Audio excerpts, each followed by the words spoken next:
And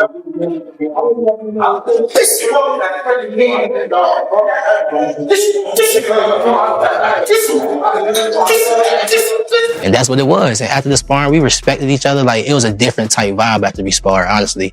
Now it was like, oh, damn, bro. Like, damn. Like, we really started to get to know each other, you feel me? Because when he came to our gym, he was popular. Like, Shakur was the guy. They knew him. Everybody knew him in amateurs. One thing I can say though, because I've been seeing, we've been amateur together and stuff. Right. Yeah. Teo can fight. I'm telling you that. Teo can fight. The boxing community was caught off guard when leaked sparring footage appeared to show Keyshawn Davis dropping Shakur Stevenson, a moment that drew attention to Davis's sharp timing and technical ability, while also underscoring how intense elite training can be. Davis also remarked that Teofimo Lopez is a strong competitor, mentioning that he has watched both Stevenson and Lopez since their amateur days. His take makes it clear that although skill is present across the board, the edge at the highest level often comes down to preparation, quickness, and tactical execution when it matters most. Teo against Shakur playing out, because you want me to tell you the truth, like, this fight could have been the winner's bracket fight. In other words, they're jumping to it, but at the end of the era, it may have been Teo and Shakur, especially if you would never fight Shakur, right? How do you see this fight playing out? I see it playing out, let's say, I see it starting off slow. Okay. And then I see as Shakur wins the first round, as Shakur wins the second round, slowly, I think Teo is going to eventually start picking it up and start imposing his will. Right. And then, it's just going to go from there. That's how I think it's going to go. That's a fair assessment. That's a fair one. Keyshawn Davis looked back on his time sparring with Shakur Stevenson and made it clear there were no hard feelings, only competition. He shared that early on he struggled to land solid punches, while Stevenson's counters found their mark with little trouble. Even so, he chose to keep pushing the pace, understanding that easing off would put him at a disadvantage. The demanding rounds deepened his respect for Stevenson's talent and highlighted how important determination and concentration are in high-level boxing. Boom, sparring day come. I'm confident. I'm knowing I'm about to go in here and beat him up, right? Man, I get in the ring, man. Why I cannot hit this man, right? I cannot hit him, but he touching me. So I was like, oh, this is different. He different. Like, he different. So I just keep, I'm 14, he's 16. I just keep going. So some getting through, some not. Some getting through, some getting not. And I felt as if I was to step off the gas pedal, he was going to get me. So I just had to keep going. You feel me? And I know he explained that a lot of times in interviews, like, that's why he respect me so much, because in that sparring right there, I didn't respect him at all. I was just trying to F him up. You know what I'm saying? Like, and that's what it was. And after the sparring, we respected each other. Like, it was a different type vibe after we sparred, honestly. Now it was like, oh, damn, bro. Like, damn. Like, we really started to get to know each other, you feel me? Because when he came to our gym, he was popular. Like, Shakur was the guy. They knew him. Everybody knew him. Shakur Stevenson has pushed himself hard during camp, showing strong concentration and commitment in every workout. He handles each session with structure, polishing his fundamentals, increasing hand speed, and building stamina. His preparation goes beyond physical drills, as he reviews opponents, breaks down tactics, and mentally rehearses possible situations he could face. The focus of his training revolves around steady progress, accuracy, and refining every part of his skill set. By keeping this mindset, Stevenson plans to step into the ring in top form, mentally sharp, self-assured, and ready to carry out his strategy at the highest level. It's discipline, time away from my family. How you gonna beat me? Ain't no way you can beat me that way, bro. So I keep saying I'm the best. Niggas don't want this shit more than me. I know it.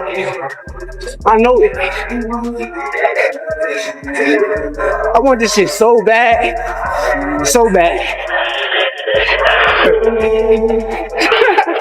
Shit easy, gang.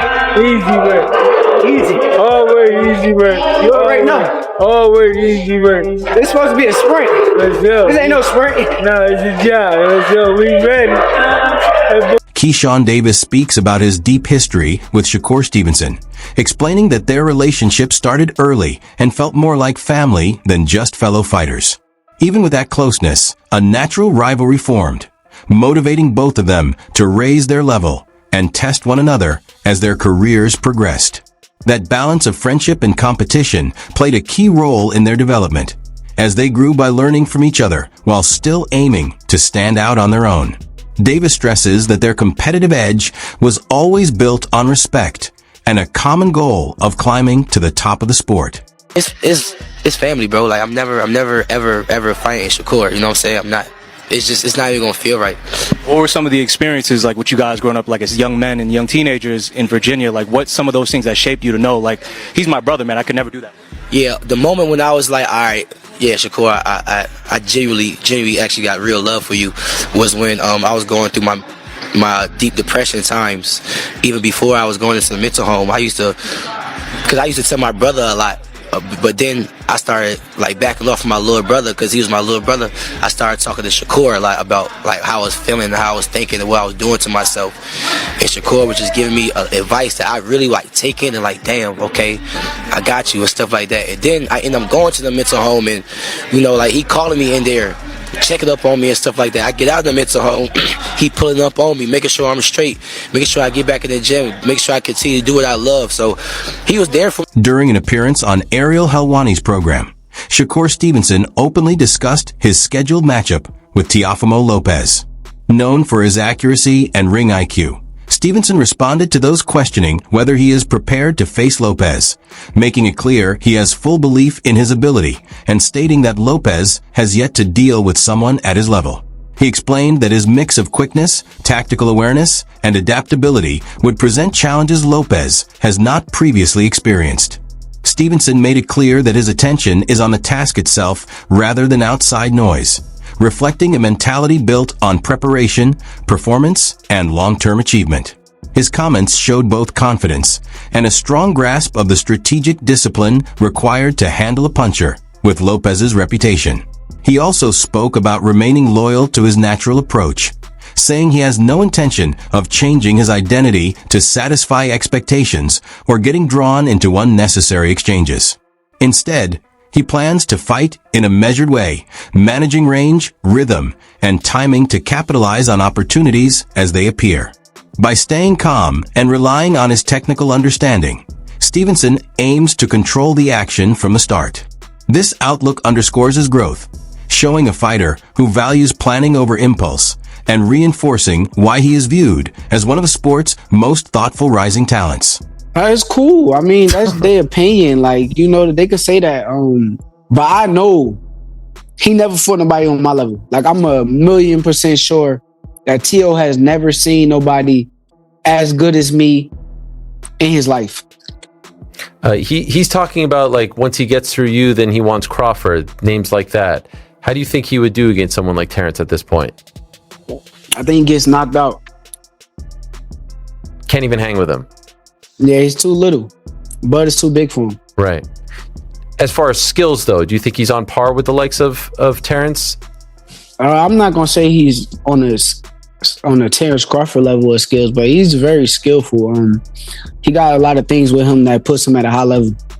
One thing that was interesting to me was it seemed like you were going to move on from Matchroom, but now Eddie Hearn is involved in this, and this is a Matchroom event, it seems like. I know it's a ring card too, but he's promoting it here in the United States. So what is the state of your relationship with Eddie and Matchroom at this point? Eddie's my guy.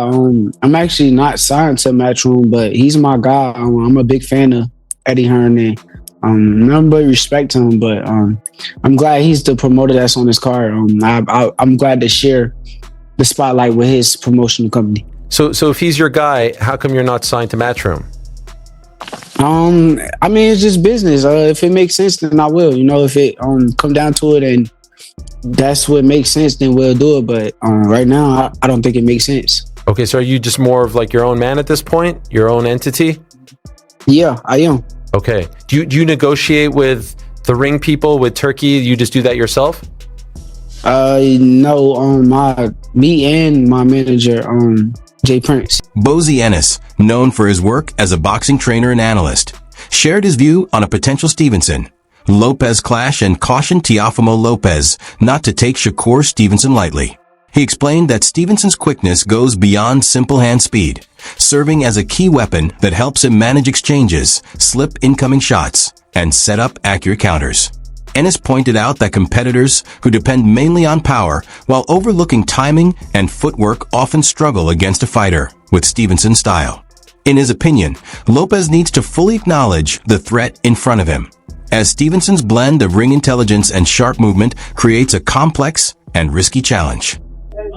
My part. And I gotta tell everybody this, Whichcomb is real athletic too. Teofimo. So, I mean, I don't think it's going to be an easy fight. You know what I mean? People think, a lot of people say it's going to be easy and all. Nah. Teofimo can punch and he can box. And like I said, he's real athletic. So, you know what I mean? That'll make it a little difficult right there. You know what I mean? I see a lot of people going back and forth with it. Some people think Teo got the advantage because of the weight and that he's athletic and explosive. Some people say Shakur is the better boxer. Yes. Right? How you see that fight ending? Well, they saying, they've got the weight and all that. I see Shakur boxing big guys, light heavyweights and all that stuff. Just like moves, he boxes heavyweights and put heavyweights down. You know what I mean? I think that's the right move for him. You know what I mean? Get up, and I think he can really do good at that weight. Decision or stoppage? I'm looking at a decision, not a stoppage. But then all according how Teo come in. Teo come at him. You know what I mean? He's gonna run into some shots. It might be over. You know what I mean? Now, you always tell me it's the shot that you don't see coming. That's that power is speed. Right. So, could it be a situation where people underestimate Shakur's punching power? Yeah. I think Shakur can punch. I mean, I think he can punch. It's just, like I said, speed is power. Not them guys, muscle bound guys come in and they talking about, he can punch and all that. Like I just got finished saying, like you just got finished saying, matter of fact. The punch that you don't see knocks him out. And they always say, man, I didn't see that punch coming. Veteran boxing writer Dan Rafael offered his take on the bout, pointing to the accomplished backgrounds and contrasting abilities of the two fighters. He described the pairing as a meeting between Stevenson's polished, technique-driven style and Lopez's energetic, hard-hitting approach. Rafael recognized Lopez's capacity to shift momentum instantly with one clean shot, while also commending Stevenson's structured game, tactical awareness, and defensive skill. He explained that these differing attributes make the matchup especially intriguing, since either man's strengths could shape how the fight unfolds depending on the situation. Teofimo has been a bona fide world champion in 2 divisions. He was the champion at lightweight. Had most of the belts, defeated Lomachenko. He did suffer the upset loss to Kambosos. There were some physical issues there that we didn't know about going into the fight, not to make excuses for him. But regardless, he came back and even though maybe he didn't shine and scintillate maybe in some of those fights after that, when it came time to step up and take on the champ, which was Josh Taylor, he shined in that fight. So when Teofimo is matched, in a big time opponent, he's delivered, and he's done it, a number of times. And, he looked really good against Taylor. And Shakur, by the way, similar thing. He's been flawless through his career. He may be not the most exciting at times, but Shakur Stevenson gets the job done. He has won titles from featherweight up to lightweight, when his back was against the wall, quote unquote, and everybody had big expectations, and he had a lot of pressure on him not to make it a boring fight and all that kind of business. What did he do in his last fight against William Zepeda? He stood in the pocket and he fought the guy, and he won handily. He shut him out, basically. He won like 10 rounds to 2. I mean, he fought a unification fight against Oscar Valdez, a fighter that, even though he might have been favored, thought maybe Oscar could do some damage because he was a good puncher and had a great amateur background and a great chin and all those types of things. And he went out there and he routed him also. I mean, so, these are 2 of the best young elite fighters in boxing. And their fight has been talked about for a long time. They spent most of their careers together at Top Rank, which was a fight. If you ever ask Bob Arum, he'll tell you that was a fight that Top Rank, down the road had their eye on at some point when they were going to be, closer in weight to each other. Because obviously Teofimo had started off, a little bit heavier than Shakur, but they would eventually catch up to each other. They're both Olympians, by the way. Teofimo he's American, but he fought for his parents' country of Honduras in that same Olympic Games. It was Shakur Stevenson winning a silver medal for the United States. I mean, they have all kinds of accomplishment. I do think they have a healthy respect for each other.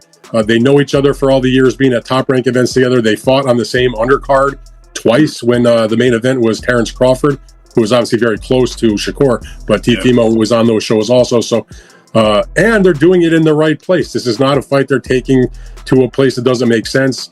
All respect to the big matches they do in Saudi Arabia, but this is the kind of fight that belonged in America, and it didn't belong in Las Vegas. It belongs in New York City at Madison Square Garden. Teofimo is from Brooklyn. Shakur is from Newark, New Jersey, which is a 5-minute train ride from Midtown Manhattan.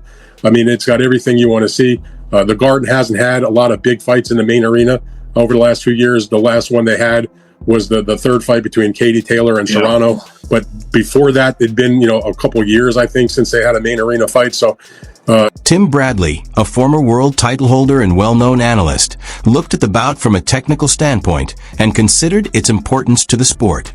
He explained that the matchup highlights boxing's shift toward an era where top young talents test each other to shape the order of the next generation.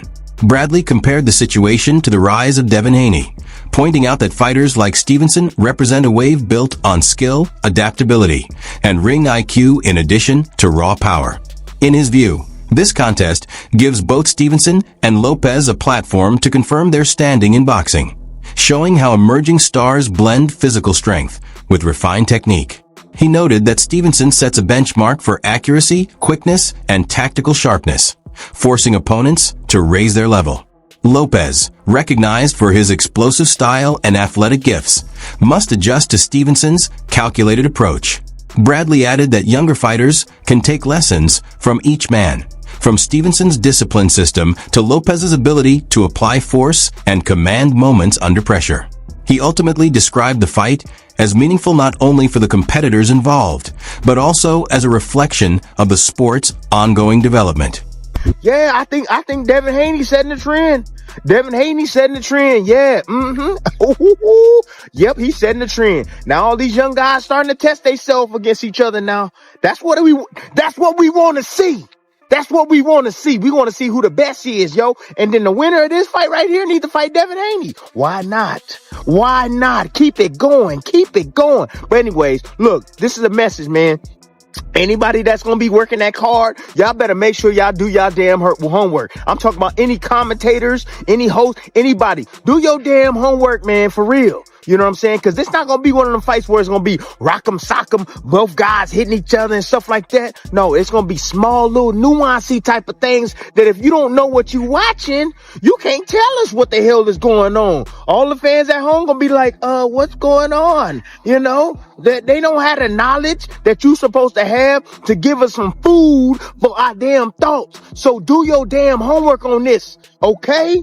Oh, that go for everybody that's going to be calling this fight, because there's every offense that, or every type of any offense that's going to be landed, it's going to have to be earned or set up.